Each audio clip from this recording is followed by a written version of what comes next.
Ассаламу алейкум ва рахматуллахи ва баракатуху. Всем братьям Северного Кавказа, ассаламу алейкум. Меня зовут Ибраим, я из Дагестана, я варюсь. Я хочу просто сказать, я посмотрел YouTube, я просто услышал, как некрасиво говорят о кавказцах, особенно о чеченцах, наших братьев, Валлахи, я лично скажу вам так, чеченцы не были никогда трусами, и чеченцы не будут трусами. Чеченцы наши братья. Если чеченцы не ответят, мы, аварцы, ответим за чеченцев. И эти люди, которые в масках, уходят в YouTube и говорят такие непорядочные слова о братьях, наших, Аллах, мы за них ответим. На то мы и есть аварцы. Салам алейкум всем братьям мира.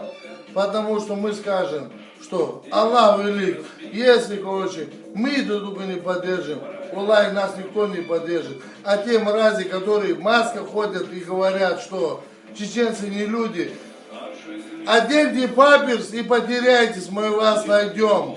В ваших постелях мы вас найдем. Салам алейкум, Аллаху акбар. Всем братьям салам алейкум.